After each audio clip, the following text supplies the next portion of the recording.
Hello again, Lawyer Forward audience. I'm Mike Whalen. As you know, for this conference, we are talking about the next thing, how to get past, that initial triage, getting your firm online, trying to get through, the clouds, wherever the clouds are, put all your stuff up there, work from home, try not to kill your kids. What do we do after that, right? How do we rethink our business models?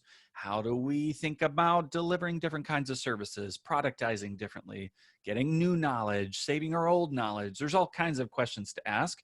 And our friends are here to help us do that. I am with my buddy, John Strohmeyer. Before we get started, I want to remind you guys, in the Lawyer Forward Facebook group, we will be having conversations around these videos, right? So you'll watch this, whether it's, you watch it on the release date or into the future, you'll be able to go to a Facebook watch session. So we'll go in there, we'll tag the video, you'll be able to bounce around ideas. John will be around to bounce ideas with you. And then if you watch it later in the future, you can come back to the video and jump right into the conversation. So make sure you're in the Lawyer Forward Facebook group and you keep an eye out for that. Back to John. John Strohmeyer, you are an estates and tax lawyer in Houston. Did I get that right? Yes, close enough. That sounds really nerdy. Oh my gosh.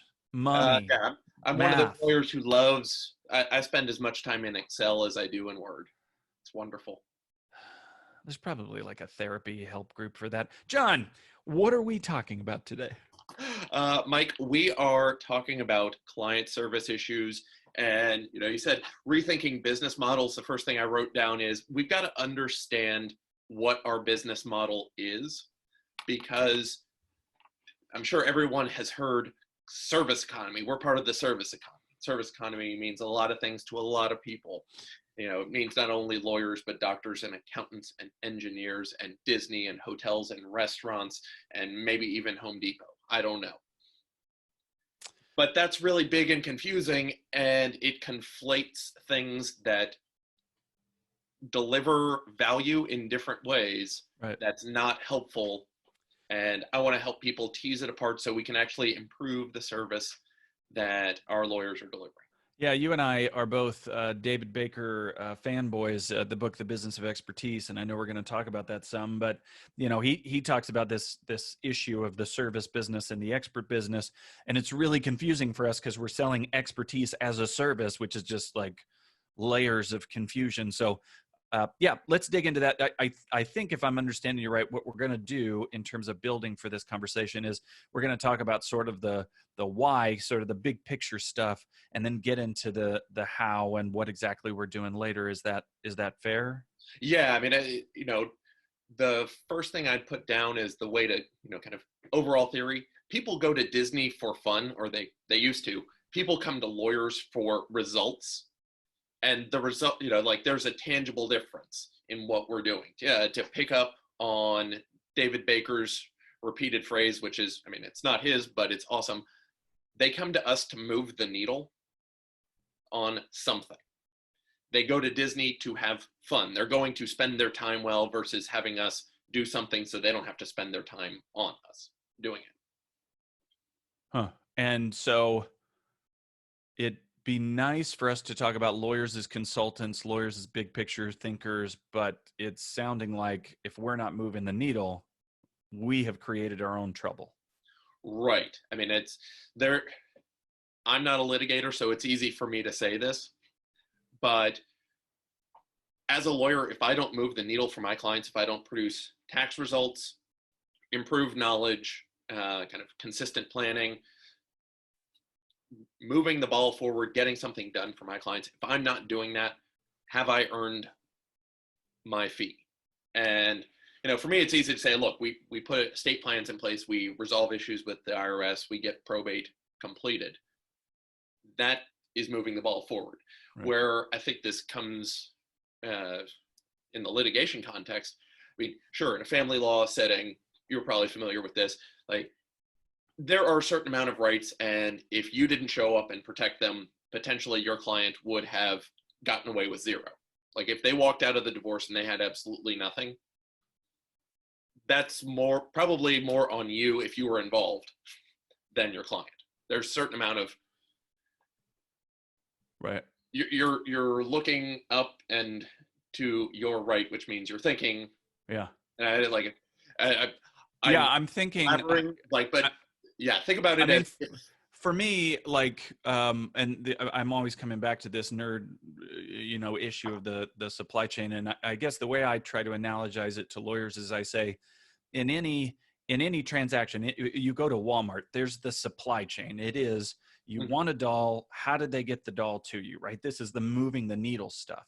And then in logistics, we talk about the value chain, which is more all the other inputs, all the other things that make up the experience, but are not really getting the doll to somebody. So if I'm understanding you correctly, we're going to start at the baseline of you're getting the doll to the kid. Like that Yes. is your job. That is what you're monetizing through. You have to get the doll to the kid. But I know because you've given this talk at the Lawyer Forward Live event, that you're also focusing on this value chain, on this bigger picture. Tell me, I know the story, but tell me a bit about your background and why that's such a focus for you. Sure. So, as you mentioned, before I went to law school, for 4 years between college and law school, I took time off and I worked for the Four Seasons Hotel. I was at the Four Seasons in Austin. 3 of my 4 years I spent as the night manager of that property. So I would show up at 11 o'clock at night, Tuesday through Saturday night, and leave somewhere between 7 and 9 a.m. the next morning. And I ran a crew of usually around 13 people every night, where we were in charge of everything from that hotel. And it did not become the Two Seasons because we had fewer people and most of the people were sleeping. We still had to deliver room service within half an hour. We still had to have every car that came up for valet requests up within 7 minutes. The things still had to, service had to be delivered to standard, even though it was 1 in the morning. It wasn't a different set of standards. Hmm. So in thinking in terms of supply chain, the needle that you're moving in a hotel is real estate, right? Like you've got a room and a place for somebody to sleep, and you can add things onto that. So room service, for example, now you've got a supply chain that's getting food to people. But Four Seasons is not known as the Four Seasons because it gets you a room and a meal, right? Right. Like there's the big picture around it. So you've developed that into, I know I'm going to pressure you right now publicly to finish your damn book, which has to happen because otherwise, trust me, it'll never get done. But you're working on developing an idea around this that you can deliver to lawyers. Tell me about the how you've applied that Four Seasons experience to law practice, because again, you've got the move the needle supply chain piece, but you're really talking about we need to take it to the next level because consumer expectations say you've got to think about the value chain piece as well. Right. So, kind of every business delivers, product in one form or another, whether it's physical stuff, whether it's technical services, or if it's, service entertainment services. So I break it down first into 3 big pieces. One, what's the physical component of what you're delivering? So look to the experience economy, which really started talking about how services can be delivered and are more valuable. But for physical products, you're going from kind of raw commodities, coffee beans, to goods, so ground coffee beans, to more bespoke things. So, if outside of coffee, if we're thinking raw cotton versus fabric versus custom-made shirt, they're all different things that you can pick up and touch and use. Every business has some component of, some physical component to what they're selling. Next is going to be the technical component. So again, David C. Baker, our guide star on this, as well as Blair Enns, working together on the expertise component. So we start off with, well, how do we as lawyers provide service? And it's really in this technical component of, first we have what I'm calling congealed knowledge. There's no knowledge of how the law works, where to find statutes, just we know the ins and outs of things. You go from that, develop a little bit more, and then you've got skills. So the skills are how you actually implement it. And then finally, there's the expertise, where you're not just doing something now, but you're projecting, you're selecting from the skills and the congealed knowledge to put something together. If you take it out to a restaurant, think about congealed knowledge as the recipe book. You can go read a recipe and be like, oh, this is how I make egg salads. That's fine. But knowing how to do that is not the same as actually having made the egg salad. And then knowing then for the expertise level, when do you implement egg salad? When is it better to deliver? There are 15,000 recipes for that online right now. Which one do you pick and which is right for your business?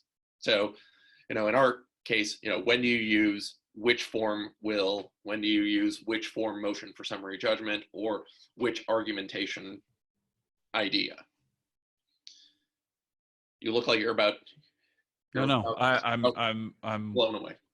I'm with it. So far we've talked about the physical, this experience economy thing. What are people running into? The technical, which is how you build your knowledge up into expertise, and then the Right. third one I think was service. Tell me about how that is that related to the experience economy when you're talking about service? What do you mean by that? Right. So experience economy really does deal more with the service level. So I just like the way they did the progression of commodity, good, bespoke. But service is where we're coming back. And this is what people are confusing with the services that doctors, lawyers, engineers provide. So service for me is it's a third component. You can't separate out any business's product, but it doesn't mean that the business can't craft what's going into it. Right. So, there's a certain amount of service that goes into every product, because otherwise, how do you get it? You have to get something from the business to you. So in that service, there are three components I think of. For one, your people. How do they interact not only with your clients and customers, but also with each other? What are the mechanics of delivery? Like, what does it look like? What are the qualities of that? And then finally, and most importantly, what are your service standards? How do you know when you have adequately delivered your product to your clients? Being able to go back and measure, say, oh, this one was good enough. We responded to this email appropriately. We know that we did because, we responded within 24 business hours. We gave them a complete answer. We addressed lurking questions in the email. Client may not have even known. Help them clarify. Just things like, these are what we're looking for. And kind of taking it back to the hotel, I left the hotel in 2006. I have not checked anybody in or out of a hotel. That means in almost 14 years, over 14 years now. But with about 2 or 3 minutes of looking over the standards for both check-in and check-out, I could go back and get right back into it, because you just trained on it. You did it so much, you knew exactly what to look for, why you were looking for it, and how it was supposed to be delivered. Right. So if I'm understanding you correctly, we're sort of using the term service in two ways. One is the needle we're moving, and we're just distinguishing it from I deliver widgets, right? So we're in the service economy in that sense, but we're distinguishing that a little bit from service, from customer service, which is about quality control and that experience. And it sounds like something that we, you can't just tell your employees to be sweet people. Right. It sounds like we're going to have to think through actual systems for delivering better service. Right. I mean, what I don't want anybody to think is I'm going to come in here and say, all you have to do is be nice to people. Like that's not useful. That's not why you would have invested this time with me. I'm not going to tell you about common sense things that your business should be doing. Like, hey, run your IOLTA well. Don't get in trouble. I'm sure looking at the list, I know you've got people who are going to be talking about running your business like a business and not lawyering your business, where it's like, oh, if I find one little exception, I can just pop the pin and then we don't have to think about this again. Like the business side of all of this is messy and there are no correct answers. One of the things, I'm sure you've seen, because it seems like it comes up all the time for me, every business is different. My practice and what works for me is going to be completely different than what works for a PI firm or criminal defense firm or family law firm or a trademark firm. And it's not that either one is wrong.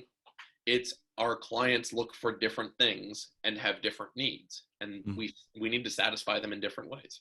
Yeah, it reminds me of a Seth Godinism that I've quoted a lot recently, which is you need to charge enough to deliver the promises on the promises that you made. Mm-hmm. Meaning, each, this is he's talking about charging specifically, but the whole thing is about what promises do you make and what expectations does that create for the client. Right. Are you meeting? Are you delivering on those promises? My another quote or idea that I cite a lot, when I was in an anthropology class in college, the professor made the point that injury is a breach of expectations. Doesn't really matter where those expectations came from, whether they Right. were reasonable or well-informed, or you created them or law and order created them. The client still feels injured if whatever their expectations were not met. So I want to move to getting a little tactical with that, because it's related to this. In the outline you sent me, you point out signaling early and often to divert the wrong clients. I think this gets to this question of what promises you're making. It sounds like you're seeing marketing and those early experiences almost as an act of exclusion as well as one of invitation. Right. We want to make sure, we want to make sure people know why they're coming to us. What can we do to make it easy and obvious who is the right client for us and who the wrong client is? I mean, I do trust and estates and probate. I get calls frequently or not frequently, but once a week, maybe, for, hey, I don't like the way this will is written. Somebody has passed. I want to fight it. Like, I'm not the guy for that. I don't litigate at all. I don't want to. I don't want to learn. There are people who are much better at it and with way more experience. And it's far better for me to keep, don't muddy the waters on what I'm doing. And it helps me stay focused on what I'm really good at, the planning side, kind of the resolution. That doesn't mean that I don't get involved in litigation, but there is a full-time litigator who is responsible for that. Oh. And, sure, I can read and write briefs, but I don't want to. Right. Yeah, I'm thinking about, in this external communication thing, you have to make promises, right? Mm-hmm. Which is one thing, say to the world, this is what we do. And two, those promises can't be vague, right? Because what you're talking about is we've got deliverables, we've got measurables. If we're talking about meeting client expectations, we got to frame those a little bit. We can't just say things like, we're experienced, wise counsel who, you know what I mean? You can't use those vagaries, because that doesn't help the would-be user go, oh, that's the person for me, right? Uh-huh. We have 80 years of experience. I'm sure you've probably said this once before, is that 80 years of continuous improvement, or is that 81-year stints? Right. So one area that Clio is really focused on in his latest legal trends report, and it's sort of depressing actually, is speaking of this communication, or things like phone and email.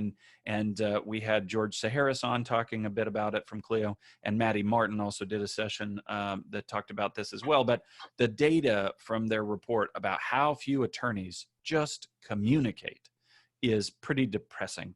Tell me about how we can improve those communication channels. So this is a big, wide one where, I would start with thinking about it on the way in. Like when clients are calling to you for the first time. Well, Maddie, if she hasn't talked about it already, I'll make the pitch for her as well. It's great to have somebody else answering the phone. Right. Why? You want somebody whose job is to answer the phone, because they're focused on that. It doesn't get me, context shifting, or whatever the appropriate word for that is. Like I want to sit here and think my thoughts, not answer, the random calls from the spam machines, or, even the potential clients who are calling and saying, well, do we do this or do we do that? Like, get those people taken care of by somebody who's better optimized to do that. Yeah, I think if the really basic answer here is answer the damn phone, but we're taking it to the next level because of your experience with the hotel, and it is do some service design. Instead of just you affirmatively saying, I have the responsibility of answering the phone. Instead, switch your perspective a little bit. Instead of taking all the blame all the time, switch your perspective and think about it from the user's experience. Do some service design, get some, some empathy, and do a walkthrough. Would you rather have the first person to answer your phone be a grumpy attorney? So like, hey, way to go, you answered your phone, but you're kind of a jerk right now, as opposed to having Smith AI or whoever answer the phone, be polite, be kind, lead you to the solution, take you to the next thing. And you mentioned the same with email. Are you, as you're doing this, as you're thinking through this, how are you designing those communicate? Like, do you do it because the client wants it? So like email, for example, if you're answering emails every 5 minutes, your firm is screwed. Like, you're just not doing expert work, right? But on the flip side, clients might expect that kind of thing. So how do you address customer expectations with what you can actually deliver? So, I mean, there's a lot of things to pick up. Why are we doing this? We're doing this for the result that the client receives. But what we want from them is that this should be easy for them. It should also be easy for us. Right. Like if you think about the three-legged stool of this interaction, it's clients, it's employees of the firm. And by employees, I mean everybody from mail clerk to managing partner, anybody who receives money for services rendered to the firm, regardless of ownership stake. Then there is the third leg, which would be owners. Like owners want money, want highest profit return. Employees want to get what they should and can be treated fairly. We're not talking about that. But we want to make it easy on both sides. We want the employees to know what they're going to do, know what those clear expectations are. Like that's why we want to set up those standards. It's not to say, Domino's set up 30 minutes as their standard years ago, because then people know what it is and they know when to expect things. It makes it easier if you know what your expectation is. And then in terms of the value chain, like, sure, if we've got to have pizza delivered in 30 minutes, it means by minute 5, we need to be putting things in the oven. You can break it down along those lines. Right. In terms of like a call, well, at the Four Seasons, one of the things that we had to do, one, phone calls were answered within 3 rings. Like, did you do it or did you not? It was real easy to see. Did the phone ring 3 times before you picked it up? You're not fired for it, but if it's just something to notice that, that's not what we're looking for. We don't want people waiting. Did you use their name 3 times in that call? And this was a big one, and people still will come up after I mentioned this, and like 3 times in a call, that just sounds overwhelming. But as we're seeing now, when you don't have that face-to-face contact, you have to reinforce that you're paying attention to the person. Right. And one of the ways you can do that outside, when you're just doing a phone call instead of this Zoom conference where you and I are looking at each other, you're using their name. You can make sure that you haven't forgotten who they are. And once you've done it enough, it ends up being fairly easy. You just think about it of, okay, well, I know I'm going to have to pick up the phone and I'm going to say hello to them. If if caller ID doesn't tell me exactly who they are, I should know by the end of the first interaction. Like, hello, Strohmeyer Law. Hi, this is Bill Smith. Oh, hi, Mr. Smith. How are you? So there's time number 1. You're going to say goodbye to them. So there's time number 3. And you just have to work it in somewhere in the middle. And right. The reason is you're making it easy for people, on both sides of that equation to know who they're talking to. The other, other things that go along with that, obviously if somebody calls me directly, they know when I pick up the phone who they're talking to. But if reception is picking up the phone and just saying law firm, which law firm, have you made it easy for that firm or for the client to know they got the right law firm? Mm-hmm. That's a really good point, John. Your name is Jahan. It's like I wrote it, Jahan. It's silent. Yeah, well, I had a conversation with Chris, who's a practitioner in a rural firm and has figured out how to scale it. And we were talking about systems, and he made the point that, when you create these systems, these standards, it's not because you're turning everybody into automatons. It's because you're turning culture into scripture. You're making it so these things don't become hard and fast rules necessarily. You know, obviously people have to adapt to some of the situations, but you want those things train on culture. So when you bring a new person in and they're not thinking about these things, they're not in this mindset of service, the more you have annoying conversations about how many rings did it take, and are you smiling while you're talking on the phone? The idea is to get to the point where these things are habits. I did want to ask you about there's been a debate about, you mentioned the three-legged stool of making it basically easy for everybody. Calendly and these conference or these call scheduling tools that are automated. There's been some debate about whether that's good service or not, right? So if you call me and you say, I want to call, we all hate the idea of, oh, I've got time on this day and this day and this day. And you say, well, I've only got time on this day and this day. A tool like Calendly makes it so I can say, cool, here's my calendar. And you go pick a date on there. Any particular feelings about whether that's good service experience or not?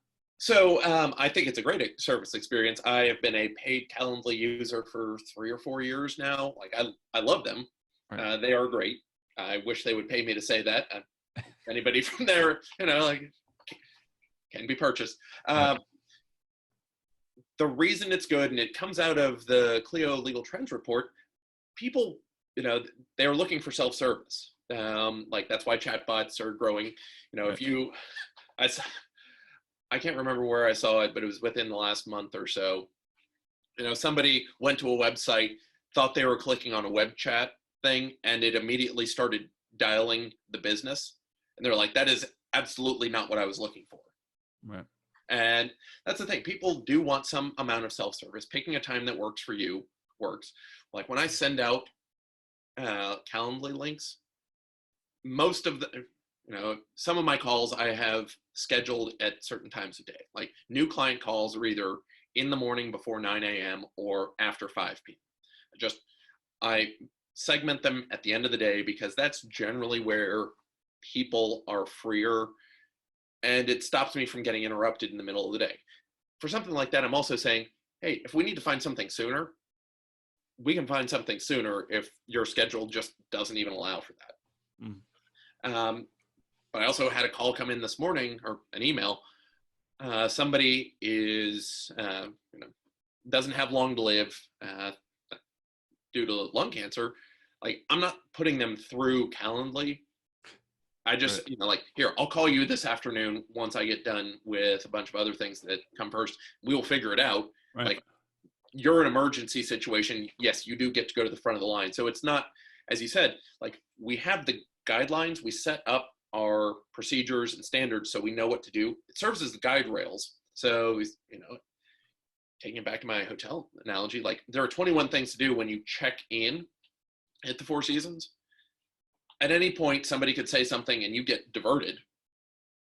But then oh, well, I was on step 7, so I need to come back here. Oh, this is the part where I run their credit card. And if they divert me again, all right, well, we come back. Oh, look, now it's time for you to sign the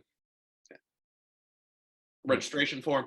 I need to make sure that I tell you, where food is available right now, how you get to the elevators, what your parking situation is, and like, confirm a bunch of other things. So it's setting up the structure that allows the flexibility, because what you also don't want to do is be so committed to that structure that if somebody asks you a question, you're like, I don't know, next step is to do this. It's, oh, that's something either we'll handle now. We may punt on that for a bit.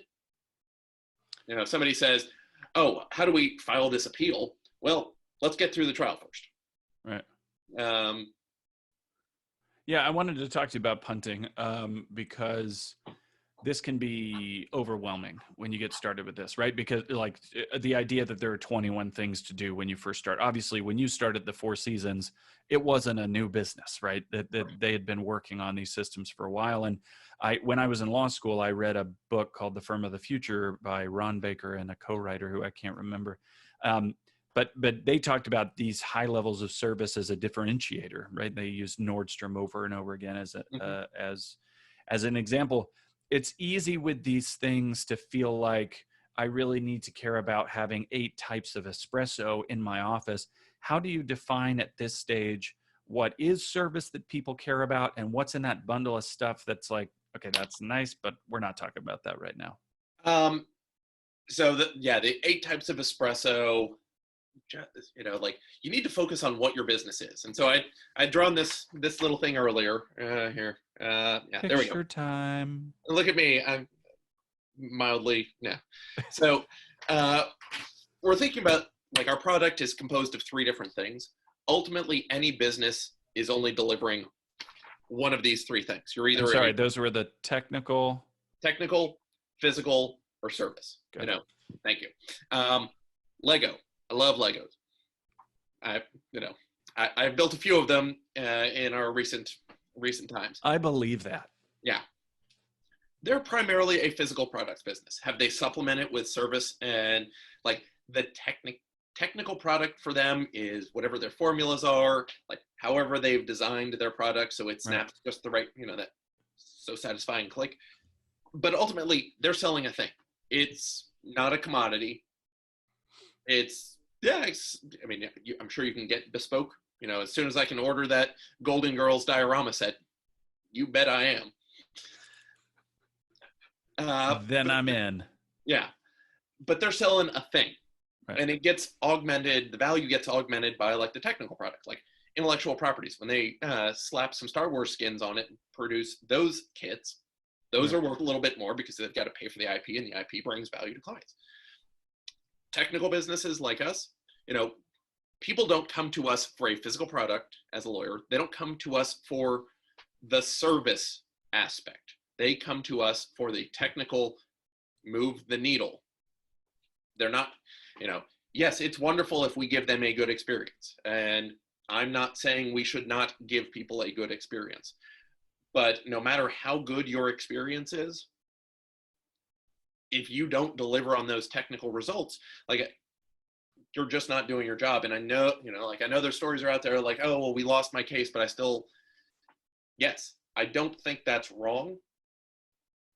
But that's in the delivery of your service. You were able to, help them still come out in a way that works for them.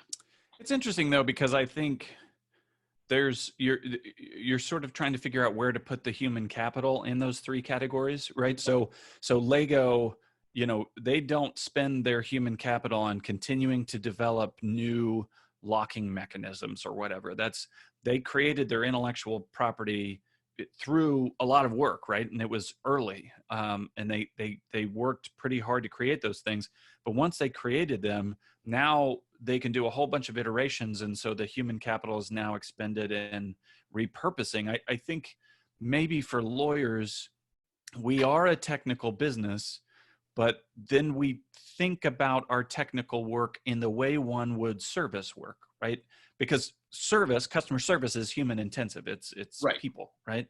And I wonder if this is a cry for, you got to get some standardization, some, not to the point that you're doing everything rote and your brain is totally melty. And I've written about that quite a bit, but to the point that you can use your, intellectual property as assets and now focus your human labor time on improving the other things, the experiences. Does that make sense? On the technical side, the physical product component, like, that's divorced from humanity altogether. The technical component, congealed knowledge, ultimately, those are books. Go online, you can find all the recipes, you can find all the legal forms you want, you can find all that you need. Right. Skills, those aren't fully commodified yet, but law clerk is, I don't want to damn them with paint. I don't even, and I'll just say it, like, the fact that you can go online and find lawyers to do things for you is in a way commodifying that. It's taking the aspect out of, the human aspect out of it. Is like, oh, you need a lawyer cog to, cog your cog, then there you go. And then it's that expertise that, by having the experience, by having done this, by knowing how to do things, that's where our real value as lawyers comes in. It's like developing strategy, figuring out how to do things now, like picking those recipes. That's where the human capital in the technical component comes in. It's interesting because I always quote the Peter Drucker line that a business is only innovation and marketing. Everything else is just costs. And I'm thinking about like the Lego example. If we're thinking about innovation as expertise, as brain work, and marketing as this experience service side, right? Marketing writ large, meaning the whole experience. Um, it seems like companies do their best to get the technical stuff down once Hmm. and use it as many times as possible. So a company like Lego, which again is a physical good, so it's slightly different, but what's the Bible, how to start? And Jay Thunberg in his book says that lawyers create paper.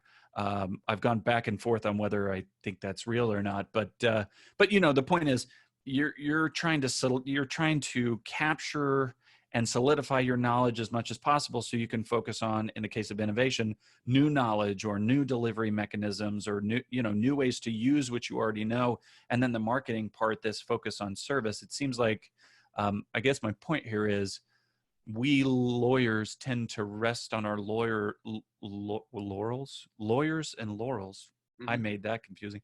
We rest on our our hind legs, because on that technical part, because we have this monopoly and we have it so that like you need us to do this thing Hmm.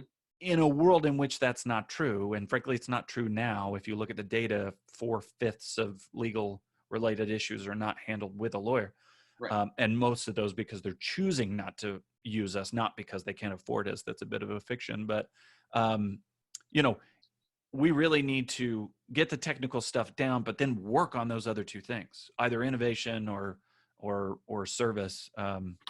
That's a me rant. I don't know that you have to Well, no, respond to that. I'm going to pick up on that. Like the the monopoly we have used to, the walls around our monopoly used to encompass the congealed knowledge. Hmm. Like people used to not be able to do any legal research unless they were very determined. At this If you point, wanted a book, you came to our office because we had the bookshelves behind mhm, us. yeah, when we would, Right.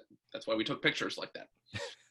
Um, but the internet has effectively blown up that wall. Like the outer rampart of congealed knowledge has been breached. Skills, that's still somewhat protected, but in a way, you're getting other lawyers fighting for it. Like you're in some ways not going to be differentiated just on the fact that you can complete the work. Sure. Sure. What people are paying for from us is the expertise in doing it, and then finally that service component. How are you delivering Right. it? And again, the service component is a heavy thing. And kind of going back to what I started with, people are coming to us for results. They're going to Disney for fun. Like people go spend their money at Disney to spend their time well. They're coming to a lawyer so that they don't have to learn how to do things. Like, yes, of course, there's the technical requirement of, well, we're the only ones able to argue in front of the court most of the time. But most of this stuff, people, if anybody was really determined, they could go learn it themselves. Right. They could go pick up a book or several of them, figure out how to do a well enough job. But it's going to be faster and easier for them to pay us. And our expertise allows us to charge one amount. Our service will allow us to charge another. The physical really is just a cost issue. Like if you have big fancy offices, you're not improving the service delivered. Like people going to fancy lawyer offices, they're still paying for the technical service, the technical component. And so, back to my model, you can only, like, you're going to be one of those three things primarily. You're not going to be two. You're not going to be all three at once. Right. Like, doesn't mean you can't have high end things all the time. You can't raise the faders all the way to the top for all of them. But people are going to be coming to you for one thing. Like, people come to lawyers for the technical product, and the physical and the service component are going to support the value delivered. I think, I mean, some of it is complicated by the fact that there are so many different kinds of lawyers. And, I've seen bad lawyers who yelled in court and waved their hands, and that feeling that my lawyer is fighting for me, even though the technical product was bad, it gave them this emotional value. And Right. and one of the cliches of just the value chain versus the supply chain idea is that people will pay more for better better service experiences, and it's easier to differentiate your business Right. with those service experiences in mind. So one of the things, and we'll get to this, that was pointed out in George Saharis's presentation, is that some 70% of law firms just weren't answering the phone. And I made the point in that conversation, man, that's going to be easy to beat them, right? Yeah. Like the service standards are so bad right now that you can beat them and differentiate pretty quickly. So tell me a bit about what is bad service? What does that look like now for lawyers? Yeah. I mean, the good news is the bar is not only on the ground; it's probably 6 feet under it. Like you don't have to do much to start getting better at it. So I mean, it really is just, like I said, common sense things that we're just going to recognize here. Like you shouldn't have to ask clients twice for things. Right. It doesn't mean you need to report yourself to the bar if you have to, like, oh God, I can't find the client's phone number, or, we goofed up on one of their addresses. Like things happen. Like that's kind of an obvious thing, but don't ask them twice. People, once they told you, they have told you. A service thing for them is, or for you, is making sure that you're pushing down objective information gathering to the lowest appropriate level. When I talk to clients, I shouldn't be gathering objective information from them. Ideally, like my paralegal should have reached out earlier and gotten the basics so I can get that, import that, start thinking about it before the call. Why? Because then on that call, I don't have to ask them about, where are your bank accounts? What do you have? I can also think about it before the call, which means, if we have a 15-minute call to talk about what they own and what we should do, if we take the 5 minutes out and streamline that somewhere else with somebody else doing it at a lower rate, or even a client for the call. Right. Even a client filling out a form. One of the interesting things that came from this Clio data was that they differentiated by tasks in a case, meaning the clients were asked and lawyers were asked, do you think people would rather have a phone call or a personal visit or an online portal or whatever? And for these different categories, there were totally different responses from clients. So for example, that if you're going to explain a legal thing to me, I want an in-person visit. It was overwhelming for clients that they wanted an in-person visit, where lawyers were saying they wanted to do an email, versus if I want an update, lawyers thought that the client would want phone calls, and like 25% were like, no, why would I call you for a case update or or filling out this basic kind of information? And interestingly, lawyers in that survey hadn't, like, it was almost zero who had even mentioned an online portal or something. But as you pointed out, clients don't mind. They like doing some of these really dumb things, but they also really like high touch stuff when they like it. And it's important that you know when which is which. Right. I mean, for me as an estate planner, my record from original draft sent to signed documents is 4 years. Like people get busy, they get distracted. Like people aren't going to die anytime soon, so they stop thinking about it. And it's, my joke is just to give me at least 10 days before you die, and we can still work some miracles. Right. But the reality is, like, I'm not the PI suit. I'm not getting somebody out of jail. I'm not the divorce. Like, I'm second order planning concerns. Like, important but not urgent. Yeah, important, not urgent. I'm sure I'm Maslow's 7th level of concern, right, at best. And so just kind of recognizing this is where we are. And so when I dump documents on, like we're sending people 100 pages of stuff sometimes, like it's following up and then having the scheduled follow-up of, hey, it's been 2 weeks since we sent you that. Just checking in. If you want to schedule the call to go over things, this is how we do this. And that has actually been a lot better. We're like, oh, yeah, let's just talk through this instead of expecting people to write in. Well, in close, I mean, if we want to get to the next step, because obviously this is a big subject, I'm thinking about write a book on it. Yeah, right. I'm thinking about a couple things. One is, where do I get started with this service design stuff? What are resources that I can get to that will help me get started with seeing it from the client's view and building around that? And the other thing I'm thinking about is, how do you get, like, how could you gather your client's perspective? What's the best way to go and figure out what their desires are so you can meet those expectations? So that's sort of a broad question, but if you were a lawyer and you were getting started from zero on this service design stuff, where would you start? Well, I mean, golly, I've got this website, Five Star Counsel. You can go there. I do have an early draft, or not an early draft, like the early version of what we've been talking about. Kind of go read the earlier thoughts. More of the thoughts are coming, but sign up for it. You can get it there. In terms of gathering perspective, you've got to ask clients the hard questions, and it's not just how were we, because that's easy. Like, how is everything? That's easy. You just, whenever you've been asked that anywhere, oh, things are fine. What you're not doing is interrupting the kind of easy answer for people.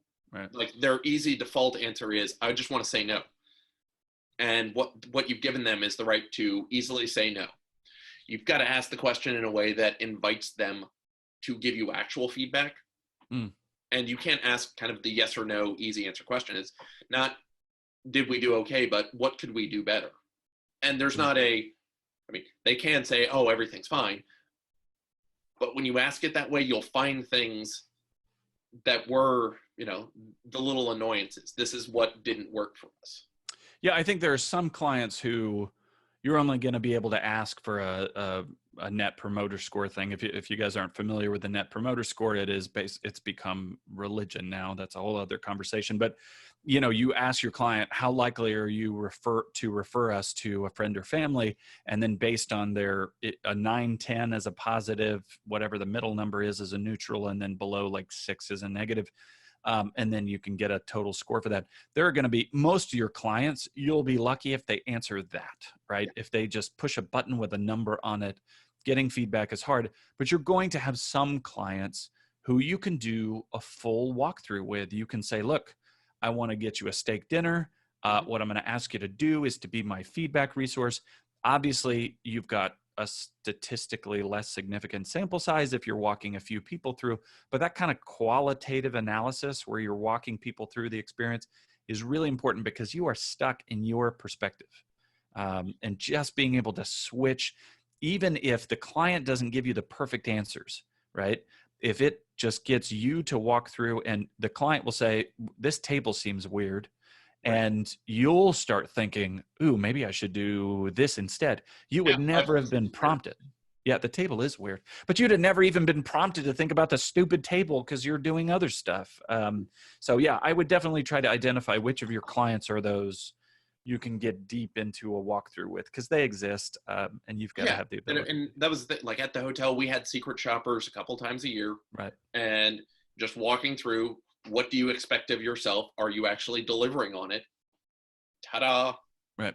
Yeah, you've got to have those empathy experiences. And I would encourage anybody to look up the concepts of service design and to go to John's website and learn how to put that empathy into action. Again, if there's a take home to this, I think it is that, moving the needle is a minimum expectation, right? Nobody's going to hire you because they think you might move the needle. They are hiring you to move the damn needle. But there's a source of differentiation and the ability to charge more, right? Just to create value. Those experiences are not nice to haves. They're not vague.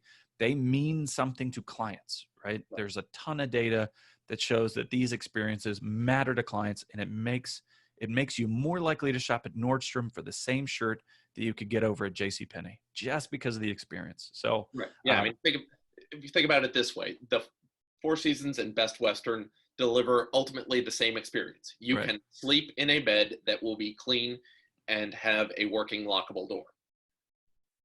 But once you open your eyes, the surroundings are different, and that's what you're paying. Like, that's what you're paying for.